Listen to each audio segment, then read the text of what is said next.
It can also record the audio from your microphone. So let's head over to the mixer section. For desktop audio, click the settings icon to the right of the volume bar. Not why I'm trying to set this up. Select Properties from the drop-down menu. Make sure that default is selected, then hit OK.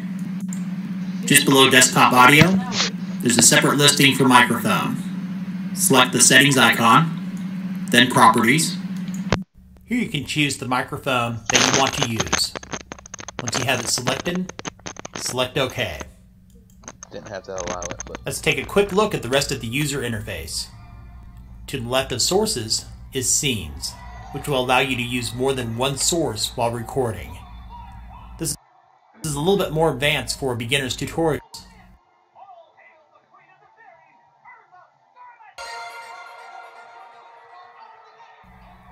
To get OBS Studio onto your computer, go to their website, which is obsproject.com. There'll be a link in the description of this video. You'll see on this page that you have options for Windows 7 Plus, Mac OS 10. Once you have OBS program, so I'll also go over the settings that I use to record my screen. Now that you have OBS opened, if this is your first time using this software, the screen capture area within this window should be black. First, you will need to set up a source. So go down to the Sources box, select the plus sign. You will have several choices. I'll go over the two that are used most often. If you plan to record your screen with the files saved to your computer so you can edit them later on, select Display Capture. I already have a Display Capture set up, so this one is automatically named Display Capture 2. You can rename it if you want. Make sure that Make Source Visible is checked, then select OK. Click on the Display button to select the monitor you would like to record. If you have a single monitor, you should only have one option here. If you run a multiple monitor setup, select your monitor.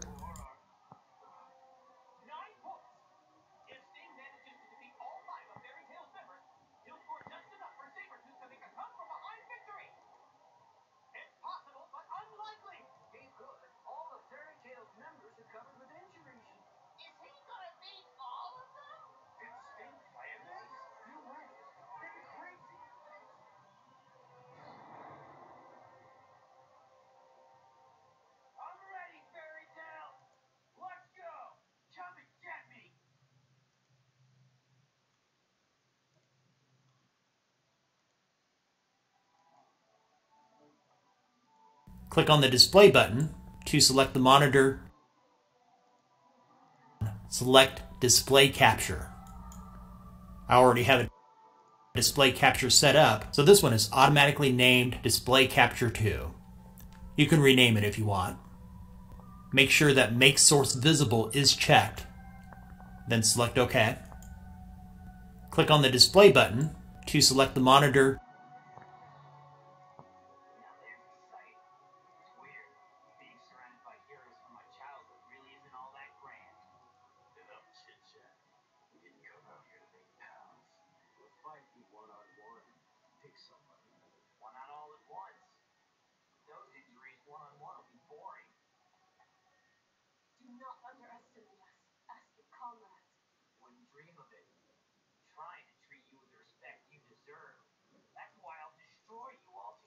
You would like to record. If you have a single monitor, you should only have one option here. If you run a multiple monitor setup, select your monitor. If you want your mouse cursor to be captured when OBS records, make sure that Capture Cursor is checked. When done, select OK. Let's go back to the Sources box and select the plus sign again. If you plan to record the video games that you play, select Game Capture. Just like before, you can change the name and make sure Make Source Visible is checked. Select OK. You can just leave everything here on the defaults and select OK again. If you want to change the source settings, select the source, then select the settings icon. Here you can change the display. To delete a source, select it, then select the minus sign. It'll ask you if you're sure you want to remove Display Capture 2. Select yes. And now it's gone. The up-down arrows change the priority of the sources. Make sure the source you currently want to use is at the top of the list. In addition to recording your display, OBS also records your desktop audio from games, websites, or any other software on your computer. It can also record the audio from your microphone. So let's head over to the mixer section. For desktop audio, click the settings icon to the right of the volume bar. Select Properties from the drop-down menu. Make sure that Default is selected. Then hit OK. Below desktop audio, there's a separate listing for microphone. Select the settings icon, then Properties.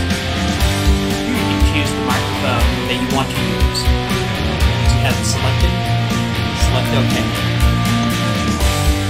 Let's take a quick look at the rest of the user interface. Select the sources is scenes. This will allow you to use more than one source while recording. This is a little bit more advanced for a beginner's tutorial, so we'll skip over this one. To the right of the mixer is Scene Transitions. If you're not using scenes, there's no need to worry about this one. And to the right of the Scene Transitions is Controls. For doing a live stream, you would select Start Streaming. Start Recording is for standard screen capture. Right now it says Stop Recording because I'm currently using it to record my screen.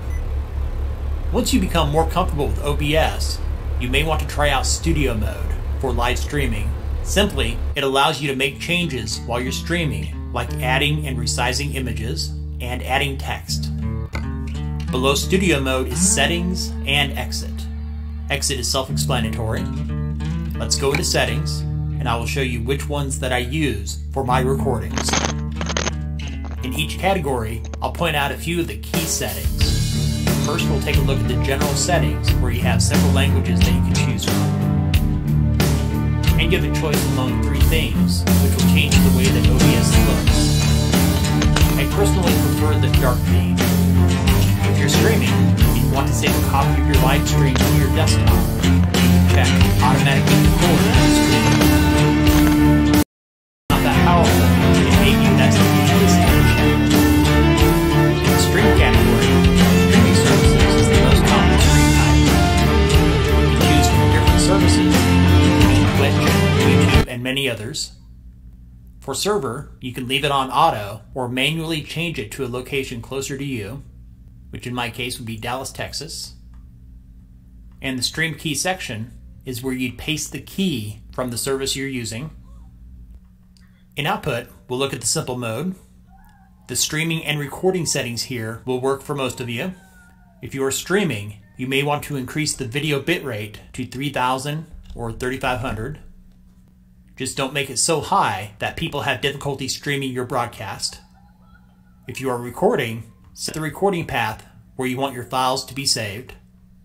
Set the recording quality to high, recording format to MP4, and encoder to hardware. Here at the bottom you'll see a warning for MP4 listed. Just ignore it. I've never had an issue using that format with OBS. Next is audio. You shouldn't need to make any changes here. I use a sample bitrate of 48. As explained earlier, the desktop audio records your computer sounds. Mine is on default. And you can also choose your microphone here. In video, there are key points to go over. In this setting, I can't show you the drop-down menus while recording is active, but for the base resolution, it would be best to set your base resolution to the size of your display. Your options will vary. For output resolution, 1920 by 1080 is preferred. If you're on a lower powered system, you may want to change this to 1280 by 720. Downscale filter, bilinear is the lowest. If I were able to open this drop-down menu, there are 2 other options. So use one of the other 2 if your system can handle it.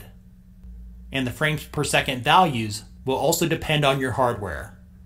use 60 FPS if you can. Otherwise, try reducing to 30 FPS. The hotkeys section is where you can assign keyboard shortcuts. I only use a few. In this recording, I use F12 to start and Escape to stop. And for the last settings category, which is advanced, for most of you the default settings should work just fine. I've never changed them, and so far I've had no issues. Thanks for watching. Hopefully this beginner's tutorial helped you out with learning how to use OBS Studio. Give this video a thumbs up if it was useful for you. If you are new to this channel, make sure to click the subscribe button and bell notification icon so you don't miss out on the latest videos from our Beginner's Guide series and other tech-related stuff from Tech Gumbo.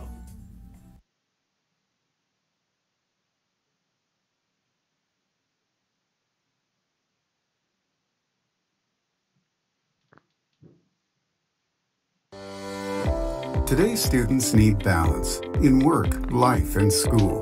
To give you the type of learning experience you need, DeVry offers a flexible approach so you can learn where and when you want. Get started at devry.edu.